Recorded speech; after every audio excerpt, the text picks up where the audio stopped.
Fraser, you little bitch. Yes, Mr. Pacitti. Getting that bin nice and clean? Yep, as you can see, I've got them clean. Well done, well done. So I've been looking over some of the comments from your news video yesterday.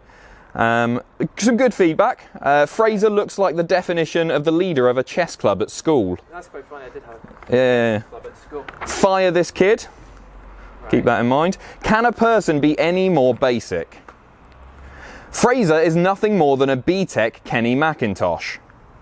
And this one, Fraser is the worst person to have appeared not only on Cultaholic, but on the whole of YouTube. He is an ugly, talentless mollusk of a man who has no business in journalism, and I hope he cries himself to sleep every night.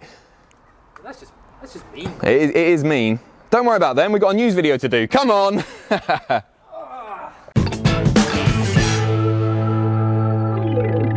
Hello everyone, it's Fraser from Cultaholic.com and we've got some big news for you today. We've got some news saying that Colt Cabana is suing his former best friend CM Punk. We've got some news coming out of the Mae Young Classic saying there's a big injury, and we've also got a further update on the main event of NXT TakeOver Brooklyn 4. So first up, we have a report from the Chicago Sun newspaper which states that Colt Cabana is suing his former best friend CM Punk for legal fees that are going unpaid. In the lawsuit, it states that Colt Cabana is suing CM Punk for not paying his legal fees, a sum which totals at $513,736 US, and which is something that CM Punk allegedly promised to do. These fees come from Cabana working alongside CM Punk in the Punk vs. a Man legal case which saw a CM Punk victory back in June. Cabana is suing CM Punk for a breaching contract, claiming $200,000 in general damages and a further $1 million in exemplary damages. Punk is yet to publicly respond to the lawsuit, however it does look like Punk and Cabana will be tied up again in a lawsuit, this time against each other. It appears that NXT superstar Tegan Nox, formerly Nixon Newell, has injured her leg once again in the Mae Young Classic. In a match with Rhea Ripley last night at the tapings of the Mae Young Classic,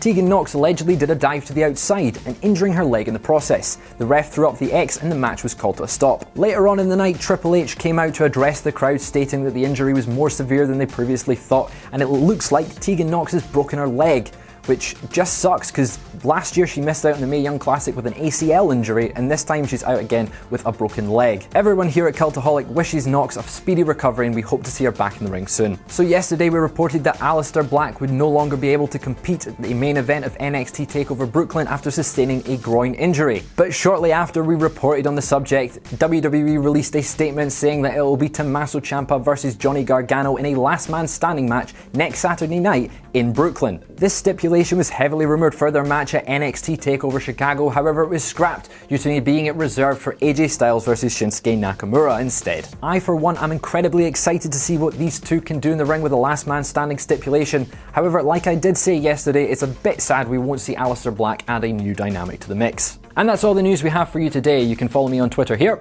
If you like what we do here at Cultaholic, you can pledge to us on Patreon at patreon.com/Cultaholic. And don't forget to hit subscribe and join us.